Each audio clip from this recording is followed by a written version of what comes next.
Nuestro artículo 17, párrafo tercero y cuarto, con nuestras reformas de 18 de junio del 2018 y de 15 de septiembre del 2017, así como nuestra actual reforma, nuestro artículo 123, garantiza nuestro derecho humano de acceso a la justicia a través de estos mecanismos alternativos de resolución de conflictos. Y nos menciona siempre que no afecte igualdad entre las partes y privilegia esta solución sobre los formalismos procedimentales. ¿Esto qué nos lleva a cabo? Que nos favorece, por lo que hace en nuestro ámbito laboral, la negociación, que es la que propiamente se realiza entre particulares, no necesita de ningún facilitador. La mediación, que sí se necesita de un facilitador y que lo que hace él es encaminar a que haya una comunicación para que las propias partes construyan su solución de acuerdo de una forma democrática, pacífica, en los que ambos resulten beneficiados bajo el principio de ganar-ganar. En el caso de nuestra conciliación, la diferencia que hay con mediación, también provoca que haya un acercamiento de comunicación entre las partes, pero con la situación de que él puede hacer propuestas de solución, ¿sí? Así nos lo prevé nuestra ley federal del trabajo. En cuanto al arbitraje, nosotros en materia laboral tenemos lo que propiamente es el arbitraje jurisdiccional, que por lo que hace en otras materias el arbitraje se maneja más en lo que es en materia comercial, pero que nosotros hemos reflexionado en otros foros que por lo que hace la laboral no, ni es beneficiario, únicamente si se llega a implementar la reforma quedaría para los asuntos transitorios que se resuelvan conforme a la ley que fueron iniciados, pero el arbitraje definitivamente genera un costo, el trabajador no tiene derecho ni tendría acceso, un árbitro cobra caro, tiene horarios, tiene aranceles más altos, entonces definitivamente no sería una figura del medio alterno para resolver conflictos del trabajo. En nuestra Constitución Política de la Ciudad de México, nuestro artículo 10, también aquí ya favorece que se garantizará la justicia laboral que incluya servicios de conciliación y mediación, con lo que ya están incluyendo los dos, con las diferencias que ya se mencionaron previamente. Pasando al modelo de conciliación, les quiero explicar, yo lo elaboré con base en lo que es nuestra reforma constitucional como está previsto. También tenemos una crítica, pero este modelo, se han establecido diferentes modelos a lo largo de América Latina, también en nuestros mecanismos alternos de resolución de conflictos, por lo que hacen en las otras materias de mediaciones que ya han tenido otro camino también en nuestro país, que sin embargo la conciliación forma ya parte de nuestro procedimiento laboral, es inherente y trae todavía mucho más camino de lo que es de por sí ya la mediación, y lo que nos queda es fortalecerlo, ¿sí? Pero les explico. Conforme a este modelo desde organismo público descentralizado, previsto así en la Constitución, en el 123, está así previsto por la situación, por la reforma constitucional, ¿sí? Y nos lo establece como prejudicial. Antes de acudir a tribunales laborales, traslada la conciliación del sistema laboral a organismos públicos descentralizados. Lo considera obligatorio. Aquí vale hacer una parte, ¿sí? Hacer una referencia, dice, a una sola audiencia obligatoria. ¿Qué pasa aquí? Lo que obliga es a que acudan personalmente, no a que celebren convenios. Aquí debe de predominar la voluntad de las partes, que en todo medio alterno es un principio general, universal, que no puede ser trastocado. Sin embargo, varios modelos de América Latina lo han considerado, lo han implementado como obligatorio, porque está favoreciendo hacer que la gente haga más utilidad de estos mecanismos, porque voluntario no se ha utilizado tanto. Nos ha tocado ver en otros foros donde incluso, por ejemplo, pensamos en el Tribunal Superior de Justicia, el Centro de Justicia está enfrente del tribunal y la gente no atraviesa una calle para acudir al servicio. No obstante, también los juzgados los canalizan, la gente no acude. Entonces, no veo desfavorable esta parte de obligatorio. Nosotros en práctica, en experiencia, cuando las partes asisten personalmente es más fácil de que puedan llegar a un acuerdo, porque recordemos que estas leyes de mecanismos también lo que privilegian es que sean las propias partes las que resuelven, las que son los dueños del conflicto. No es el litigante, no es el órgano, no es un tercero, son las propias partes. ¿Quiénes son los que viven el conflicto? Lo que realmente pasó, ¿sí? En un procedimiento jurisdiccional, ¿qué pasa? Que se dice también una verdad jurídica.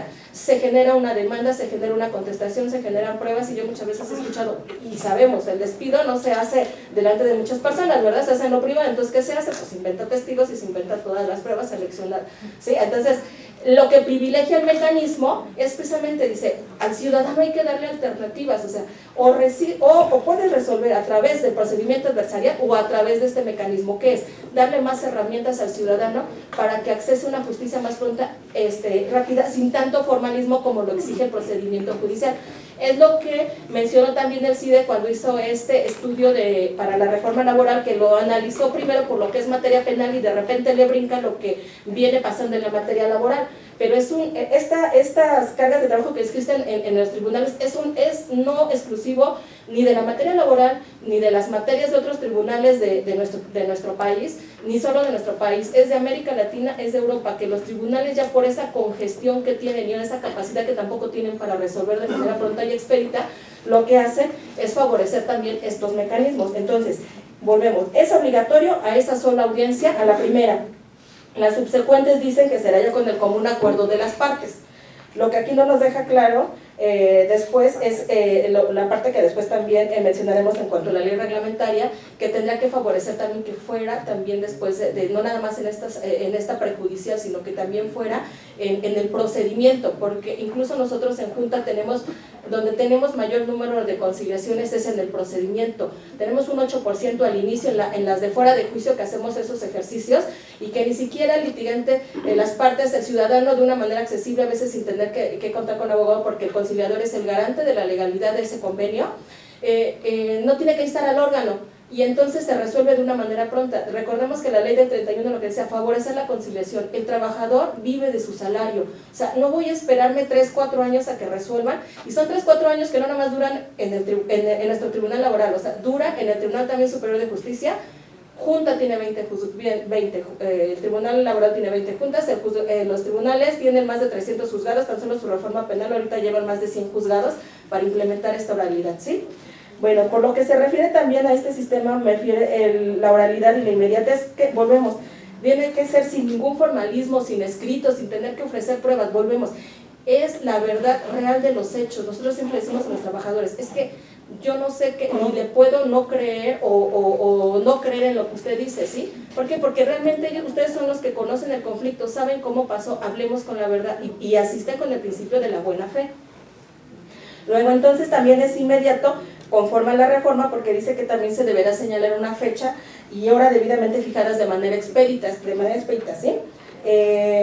Y hablamos también, referimos también a esa inmediatez por este trato directo que también tiene el conciliador para con las partes y atender directamente, y lo que actualmente hace en la junta local es que no esperamos a que la gente venga. El conciliador sale a las audiencias, invita a las partes en ese momento que están las dos, nos invita a conciliar. ¿Por qué? Porque necesitamos esa inmediatez. Por eso también es una crítica a la reforma, que tendría que estar concentrado este órgano donde está el tribunal. Ya una vez el doctor Larios comentó, sería muy loco también que para efecto de que ya le está estableciendo como obligatoriedad y que al trabajador, a las trabajadoras y trabajadores para que acudan al órgano, y que este órgano esté no sé, esté en Xochimilco y el tribunal esté por la villa. Dices, parece broma, pero eso ya dijimos, el Centro de Justicia está atravesando la calle de Niños Héroes y no va la gente, entonces harían menos accesibles. O sea, sí tendrían que estar los tres y fortalecidos con lo que es la Procuraduría de la Defensa del Trabajo, para el caso de que los trabajadores o trabajadoras, cuando no traen sus abogados.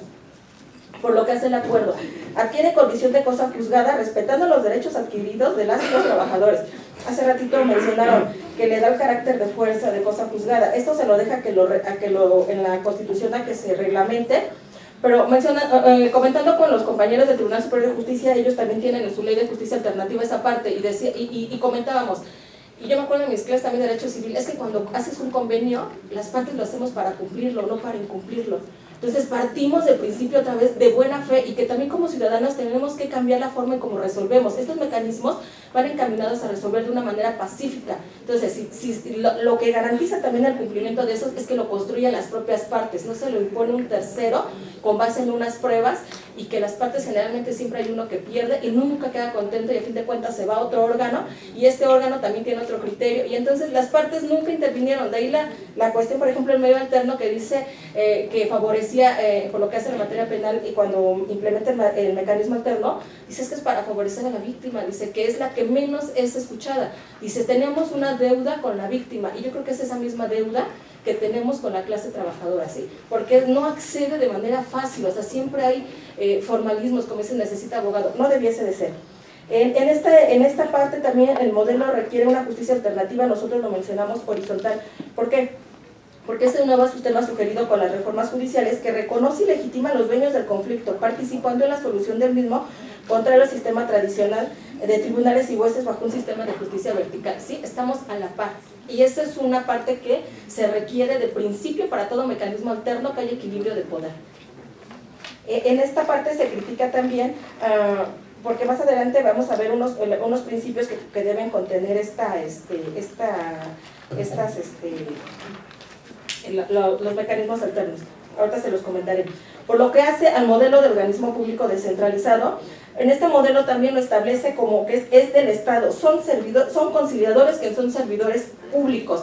El mecanismo alterno ahorita, el Tribunal Superior de Justicia, dentro del DF como de los estados, están previendo mediadores privados, son también que los certifica el órgano, pero en materia de derecho del trabajo nosotros sí somos de la opinión que no tendría por qué ser el privado, porque es un derecho de justicia social. Tenemos que garantizar las cuestiones de derecho del trabajo, ¿sí? Si dado el caso el legislador lo llegase a contemplar, tendrían que estar también sujetos a también regulados y también vigilados por estos centros, para que también se incluyan en algún tipo de responsabilidad, en algún tipo que hayan aceptado, algún convenio que hayan aprobado bajo una circunstancia que haya violación de derecho del trabajo, tendría que ser también sancionado, ¿sí? Independientemente de las nulidades que pudiera causar también en el ámbito laboral, ¿no? Y independientemente, que también debemos mencionarla, ya también hay dos criterios que han favorecido que los convenios entre las partes, un criterio de la jurisprudencia que dice que sí que se debe de, que ya lo que es los convenios ratificados en la Junta no serán nulificables, y hay otro criterio que también favoreciendo a las partes y a fin de que no se les haga oneroso también al trabajador, pueden celebrarlo entre particular, pero ese sí es sujeto de una nulidad, porque volvemos, ¿quién lo revisó? Y puede haber renuncia de derechos. Yo siempre les digo, por certeza jurídica, denuncia ante la Junta. Si eres abogado y tienes este convenio, pues lo propio es que lo que quieres es que el trabajador, que el patrón termine su conflicto, ¿no? Y no exponerlo a posterior situación. Debe ser especializado e imparcial, realiza únicamente conciliaciones, no actos jurisdiccionales propios del tribunal. Y esto va encaminado porque hay una parte que se les quiere considerar como sustitutos jurisdiccionales. En materia de medio alterno no se puede ofrecer pruebas, no se pueden desahogar, no se puede nada. Volvemos, partimos del principio de buena fe, y todo lo que sea visto en conciliación no puede ser materia de procedimiento. Entonces la reforma establece en algunos artículos que se exija que los trabajadores expresen hechos y peticiones para efectos de requisitos de la demanda. No puede ser utilizado como un sustituto jurisdiccional, porque entonces los trabajadores, ni el patrón ni el trabajador van a tener esa libertad para poder expresar lo que realmente aconteció, y pues no va a favorecer también la conciliación. Entonces se debe de generar un ambiente que sí propicie a este medio alterno para que sí lleguen a acuerdos y realmente se cumpla el objetivo de despresurizar órganos, pero sobre todo lo que a nosotros más nos interesa, de dar una justicia más humana a la clase trabajadora, ¿sí? A los trabajadores y a las trabajadoras, que son los que más vulnerables se encuentran. Y sin desconocer también lo que se ha mencionado aquí, el pequeño y mediana industria, que son también los que menos asesoría legal tienen y que también se encuentran muchas veces en este desequilibrio, y que también ellos a veces por pagar indemnizaciones corren riesgos de cerrar empresas, ¿no? Entonces debe de haber ese equilibrio en este sentido. Menciona que tiene que tener una personalidad jurídica y patrimonio propio. Esto es pues para mejorar su administración y cumplimiento de su objeto, con plena autonomía técnica, operativa, presupuestaria, de decisión y de gestión. Esto también es para adquirir su independencia y su función y actuar con imparcialidad. Se regirá bajo principios que son los constitucionales: certeza, independencia, legalidad, imparcialidad, confiabilidad, eficacia, objetividad, profesionalismo, transparencia y publicidad. Y a esto sí se tendrían que agregar, y que, como les mencioné, son universales: voluntariedad, porque decimos, es obligatorio que acudas, pero no te puedo obligar a un convenio. Flexibilidad, no tiene que haber formalismos excesivos. Confidencialidad, ya lo mencionamos, Tenemos que permitir un ambiente que permita que las partes realmente se puedan expresar, y sobre todo ahorita en estos asuntos, en estos temas que vamos a ver de equidad de género, tiene que ver con fiabilidad de que las personas que se sienten con algún tipo de transgresión o violadas o discriminadas pueden expresarse también con un ambiente de confianza, de confiar en el conciliador, de poder expresar lo que pasó. De lo contrario, no, generalmente no se expresa eso, o se tiene la misma situación cuando lo haces en una barandilla cuando está la audiencia, ¿sí? Se tiene que generar un ambiente diferente para esto. En cuanto tiene que ser imparcial, ¿por qué? Porque el conciliador, no, aun cuando sea hombre y hubiera una cuestión de equidad de género, él tiene que tener esa imparcialidad para decidir, para poder hacer estas, llevar la conciliación, guiarla objetivamente y también hacer esas propuestas imparciales de solución. Neutralidad, no puede expresar ninguna situación de las partes, aun cuando él también tenga situaciones emocionales o que tenga también alguna opinión, él no podrá expresar nada porque él no podría señalarlo, ¿sí? Legalidad, equidad y buena fe. Su integración y funcionamiento lo determinarán las leyes locales y federales.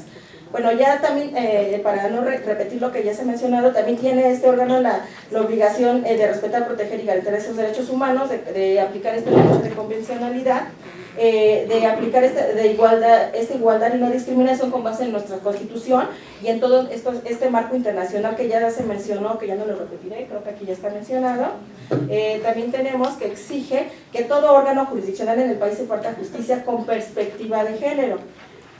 Tenemos nuestro marco internacional que ya también se repitió muchas veces con el de la CEDAW, la Convención de Belén do Pará, la sentencia también de Campo Algodonero, que son antecedentes. Tenemos marco internacional por lo que hace la OIT, con nuestro convenio 100, 111, 156, 183, 189, tenemos nuestra Constitución con nuestro 123 también en cuanto a igualdad, nuestra legislación también laboral, y tenemos también, por lo que hace nuestro marco nacional, tenemos diversas leyes, ¿sí?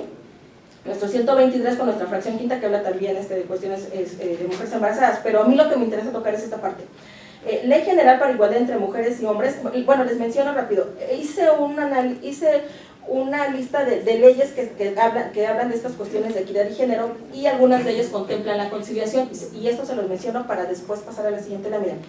Ley General para Igualdad entre Hombres y Mujeres. La Ley General para Prevenir y Eliminar Discriminación habla de que se puede conciliar en el artículo 64. Ley General de Acceso de las Mujeres a una Vida Libre de Violencia. Esta es muy importante porque esta sí nos prohíbe mediación y conciliación. Ahorita les señalo en la siguiente lámina por qué. Tenemos normas de la Ciudad de México, Ley para Prevenir y Eliminar Discriminación en el Distrito Federal, Estatuto Orgánico del Consejo para Prevenir y Eliminar Discriminación de la Ciudad de México, que permite también conciliación. Ley de Acceso a Mujeres a una Vida Libre de Violencia, Ley de Asistencia y Prevención de Violencia Familiar, que también permite la conciliación en su artículo 18, y cuanto de estas políticas también de gobiernos, tenemos que el sector público, el jefe de gobierno también estableció un programa de cultura laboral también en aras de un gran esfuerzo para beneficiar a las trabajadoras y trabajadores, generando mejores en sus condiciones para ellos, ¿sí? Bueno, en cuanto a este modelo de atención, tenemos estas reflexiones. Debe facilitar el acceso a la justicia, garantizando plenamente el derecho a la igualdad y a la no discriminación por motivos de género, tomando en consideración las condiciones de desigualdad reales de las personas. Y vamos a señalar esto: la relación laboral obrero-patronal por su naturaleza es asimétrica, por lo cual la Ley Federal del Trabajo, en su artículo 2 y 133, menciona el equilibrio también de los factores de la producción y prohíbe renuncia de derechos. Ahora, nuestra Ley Federal del Trabajo establece como principio del proceso del derecho de trabajo que sea conciliatorio, sin establecer en qué casos se prohíba. Sin embargo, nosotros, atendiendo esta parte, tomamos en consideración la Ley de Acceso a las Mujeres a una Vida Libre de Violencia, porque en su artículo 8 prohíbe realizar todo procedimiento de mediación o conciliación por ser inviables en una relación de sometimiento entre agresor o víctima. La conciliación y la mediación laboral deben utilizarse racionalmente cuando se advierte relación de sometimiento y ponga en riesgo de agresión a alguna de las partes, y entonces debe suspenderse. Actualmente, nuestro reglamento interior de la Junta Local, en nuestro artículo 46, fracción quinta y 47, fracción cuarta, establece como obligación del conciliador que cuide que las personas que intervienen se guarden compostura y respetos debidos, facultándolos para suspender estas pláticas. En las propuestas de reforma a esta ley, consideramos que debe establecerse en qué hipótesis debe proveerse la conciliación y la mediación, y en su caso únicamente se otorgue la constancia de agotamiento de conciliación para que pueda acudir directamente al órgano jurisdiccional, prohibiéndose, dado caso, en los que son en los de acoso y abuso y en las que existen cuestiones de violencia, ¿sí? A menos que, y si el legislador lo permitiese, tendría que existir una manifestación expresa de conciliar, pero cuidando al conciliador siempre que el procedimiento no exista violencia de ningún tipo, ¿sí? Tenemos un triángulo que yo les quise significar aquí en la base. Aquí lo que tenemos, el conciliador siempre lo que procura es buscar, como les dije, construir ese acuerdo en el que de forma democrática las partes puedan proponer alternativas de solución a su propio conflicto. Recordemos que ellos son los dueños, ¿sí? Y lo hace con ese equilibrio entre las partes, que ya dijimos que la relación de por sí laboral es asimétrica y que siempre se debe de cuidar esa parte. Sin embargo, tenemos unas reglas nosotros que sí tenemos que identificar, y con base en la jurisprudencia que ya mencionó también la abogada Edith, nosotros también la aplicamos porque obliga a todos los órganos a aplicar estos métodos cuando existe esta situación. Y entonces, el conciliador está obligado a identificar si existe algún tipo de violencia o discriminación por género, si existe algún sometimiento que imposibilite su libre expresión de la voluntad y ponga en riesgo de agresión a la parte vulnerable. Si existen, aquí viene otra cosa importante, otros juicios ante órganos jurisdiccionales o administrativos delimite la competencia que es únicamente exclusiva del ámbito laboral y que se les explique los alcances de la conciliación en el ámbito laboral, ¿sí? Y que queden a salvo siempre sus derechos ante otras autoridades, porque si las partes, el procedimiento estamos viendo que privilegia la conciliación y le está otorgando a los justiciables para que puedan resolverlo a través de conciliación con procedimiento, volvemos la voluntad, es voluntad de ellos decidir cuál procedimiento deberán utilizar, ¿sí? Sin embargo, tendremos que cuidar que no se genere ninguno de este tipo de violencia, ¿sí? Generalmente los que además se ven en la Junta son las cuestiones de embarazo, las de trabajo doméstico. Y como mencionaba, estas cuestiones de acoso y hostigamiento sexual y los actos de violencia que también se promueven con cuestión para las rescisiones, ¿no? Que consideramos que estas dos últimas serían las que, dado el caso, tendrían que regularse, porque la ley reglamentaria que ahorita está del PRI sí habla que debe haber una perspectiva de género, pero en realidad no hace ninguna propuesta o no menciona nada en relación con ello. Entonces, lo que mencionamos, se tendría que reglamentar, prohibirse, y de caso de permitirlo, sí que el ciudadano exprese, sea expresamente su voluntad, que se manifieste, para que no quede duda que él que lo quiso, ¿sí? Nos ha tocado casos donde ayer me comentaba una de mis conocidas, es que me comenta, no quiero seguir, y yo lo que quiero es resolver, y no me siento mal, y me siento con la capacidad para resolverlo a través de la conciliación. Es su voluntad. O nos ha tocado de embarazadas, que igual me tocó en una ocasión donde la chica me decía, licenciada, corro riesgo de aborto, no me voy a exponer un procedimiento porque cada que acudo para mí son corajes, y recuerden que los problemas se somatizan, y entonces ella lo que temiera por la vida yo no le podría negar, es más, hay un criterio también que menciona que la autoridad no puede negar la conciliación porque estaría denegando acceso a la justicia. Cuando las partes ya llegan a un acuerdo, mientras no haya renuncia de derechos, la autoridad lo tendría que aprobar, ¿sí? Les menciono nada más rápido que por qué estas cuestiones que ya de por sí están en nuestro ámbito laboral, cómo las atendemos en otros mecanismos. Les menciono la Ley de Asistencia y Prevención de la Violencia Familiar, prevé también que se pueda conciliar, ¿sí? La Ley General de Acceso a las Mujeres es la que mencionamos, que prohíbe en su artículo 8, pero dice así: prohíbe realizar procedimientos de mediación o conciliación por ser inviables en una relación de sometimiento entre agresor y víctima. La Ley de Justicia Alternativa prohíbe también por lo que hace en la violencia familiar, por lo que hace a la materia penal son generalmente delitos de querella, y si esos se regulan por la Ley Nacional de Mecanismos Alternativos de Resolución de Conflictos en materia penal. Y nomás recordar que ahorita también está en la iniciativa para aprobarse la Ley General de Mecanismos Alternativos de Resolución de Controversias, y que esas nada más son para materia familiar, para materia civil, para materia mercantil, para la comunitaria.